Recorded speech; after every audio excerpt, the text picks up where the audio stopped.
bir pastda qo'ysam uchib ketadigan narxda 1.8 motori bilan jihozlangan Lacetti avtomobilini ko'rsataman. 2010-yilda ishlab chiqarilgan.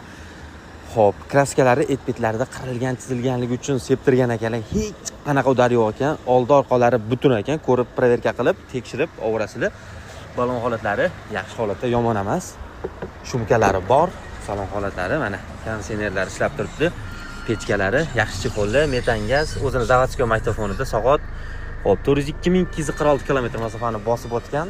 Motor hadovoylari texnik hech qanaqa ish yo'q ekan. Bemalol ko'rib, proverka qilib tekshirib ovorasizlar. Orqalari ham seryozni diski bo'lib turibdi. 2010-yil 1.8 motor bilan jihozlangan Lacetti. Mana bitta polirovka qiladigan joyi bor mashinani. Bitta polirovkaga ehtiyoji bor. Mana shu old ikkita farasi parlanib qolibdi. Bitta qarab olsanglar yaxshi holat keladi. Yo'q narx kanalimizdan kechki bozoridan olib maza qilib haydashingiz uchun bor yo'g'i $4,690 ga berib yuboramiz.